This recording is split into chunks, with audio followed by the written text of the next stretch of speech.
Picture someone who earns $300,000 a year. A doctor, maybe, or a lawyer, a big house in a nice neighborhood, 2 leased cars in the driveway, kids in private school. On paper, this person has made it. They are, by any normal definition, rich. And yet, when the car needs a surprise $2,000 repair next week, they will quietly put it on a credit card because the checking account is already empty. Again, if that sounds impossible, look at the data. A recent Goldman Sachs report found that around 40% of Americans earning over $500,000 a year are living paycheck to paycheck, 40% of $500,000 earners.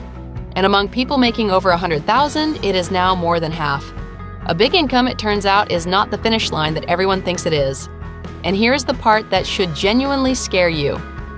Housing alone now eats close to half of what a typical household brings home. So even a great income gets quietly hollowed out, and a family pulling in $200,000 a year can end up more financially exposed than one earning a third of that, simply because they spend right up to the edge of every single dollar. There is even a name for these people: Henrys, high earners, not rich yet. They pull in serious money and still feel broke, still feel one bad month away from disaster. Today I will show you the 7 signs that you have fallen into the high-income poverty trap, the quiet trap that trains people to feel poor no matter how much they earn. And sign number 6 is the one almost nobody sees coming. Welcome back to The Frugal Banker. I am Clara, and let me say the thing nobody wants to hear. A bigger paycheck does not make you rich. It just raises the price of your life. Earning more and keeping more are 2 completely different skills, and almost no one teaches the second one. So the money comes in the front door and it slips right out the back, faster every single year. Here is the cruel mechanism behind all of it. When your income goes up, your lifestyle quietly rises to swallow it. Economists call it lifestyle creep. The raise becomes a nicer car. The bonus becomes a bigger house with a bigger mortgage, bigger taxes, bigger everything. You feel like you are finally getting ahead, but the finish line just moves along with you. So let us find out if it is happening to you. 7 signs. Sign 1, you got the raise, and somehow you feel exactly as broke as before. Think back 5 or 10 years. You almost certainly earn far more now than you did then. So be honest with yourself. Do you actually feel richer? For most people caught in this trap, the answer is no. They feel exactly the same, or somehow even worse. That is lifestyle creep doing its quiet work. Every single raise got absorbed. A slightly nicer apartment here, a slightly better car there. Take out a few more nights a week. None of it ever felt like a big decision. That is exactly what makes it so dangerous. The lifestyle ratchets up one comfortable notch at a time, and it never ever ratchets back down on its own. Here's the test. If a version of you from 10 years ago could see your life today, they would think you were doing absolutely amazing. But you, living inside it, feel no richer at all. That gap between how far you have come and how little richer you actually feel, that is the trap. And seeing it clearly is the very first thing you have to do before you can climb out. Sign 2. A surprise $2,000 bill would instantly send you into debt. This is the cleanest test there is. If your car broke down tomorrow, or a medical bill landed, or the water heater died, could you pay it from savings in cash without flinching? For a shocking number of high earners, the honest answer is no. Surveys keep finding the same thing. More than half of people earning over $100,000 a year say they live paycheck to paycheck. Not because the money's not there, but because every dollar already has a job before it even arrives. The big income creates a big illusion of safety, while the actual safety net, real cash sitting in the bank, stays paper thin. Real wealth is not what you earn. It is what you could survive on if the income suddenly stopped. A person earning $60,000 with 6 months of expenses saved is, in the only way that truly matters, more financially secure than someone earning $300,000 with nothing. One of them can take a punch. The other one only looks like they can. Think about it this way. If both of them lost their job tomorrow, the saver keeps the lights on for 6 calm months while they figure it out. The high earner with nothing has maybe 2 or 3 weeks before the panic sets in. Same exact crisis, 2 completely different outcomes. And the only difference between them was the cushion. Sign 3. Most of your paycheck is already spent before it even lands. Sit down and add up your fixed costs. The mortgage or the rent, the car payments, insurance on the house, the cars, your health, your life. childcare, private school, the subscriptions you forgot you even have. For trapped high earners, those fixed costs swallow almost the entire paycheck. This is the silent killer because fixed costs are not like a coffee habit you can quit on a Monday.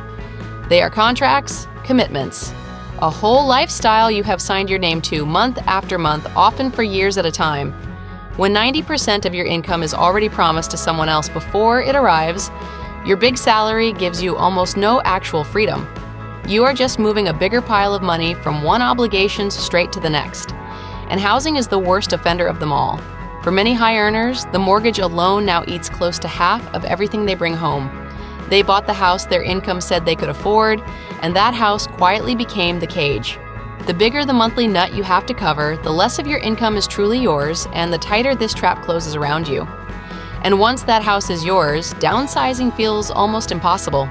The neighbors, the schools, the whole identity, all of it gets tied to the address. So people stay, and they keep feeding the cage year after year, telling themselves it is an investment while it quietly eats their freedom. Sign 4. You justify almost everything with the words, "I deserve it." You work brutally hard. The hours are long, the stress is real. So when the reward comes, the nice dinner, the upgrade, the weekend getaway, a little voice says, "You have earned this." And you have. That is exactly what makes this one so hard to catch. But that little phrase, "I deserve it," is the quiet engine of the entire trap. It turns every splurge into a moral right instead of a financial choice. And companies know this perfectly. The whole luxury industry is built on selling hardworking high earners permission to spend. You are not really buying the watch. You are buying the feeling that all of your effort was actually worth something. Here's the reframe that breaks the spell. You absolutely do deserve a reward for your work, but the best reward is not one more thing that needs insurance and maintenance. It is freedom. It is options.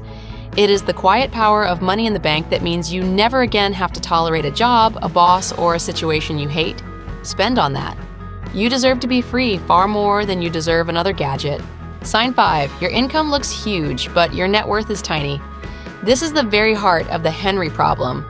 Net worth is everything you own minus everything you owe, and it is the only score that actually counts.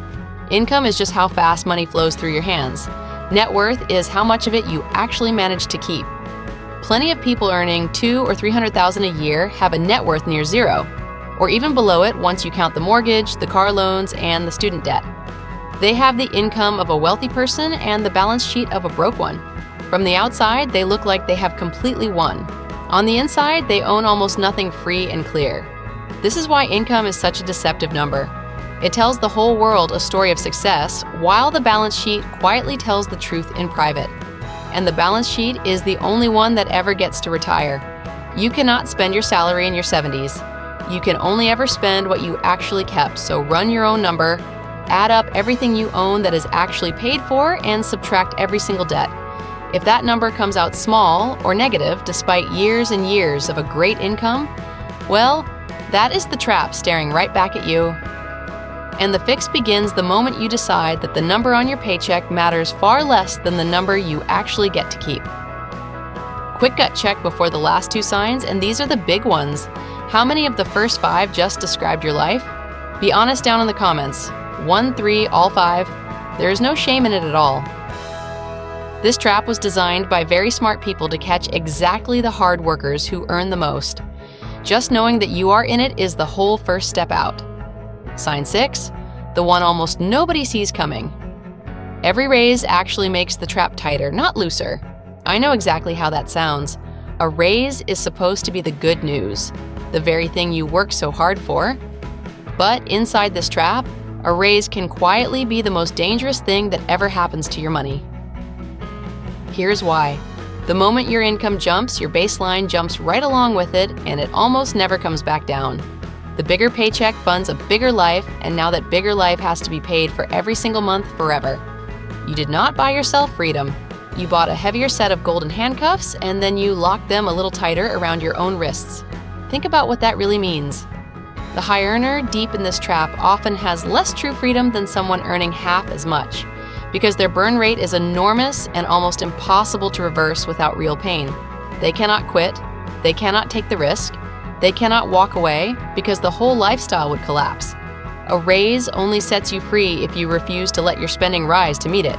Otherwise, it is just a bigger, prettier cage. And that is the part that stings the most. The person earning far less, but spending far less, can actually say no.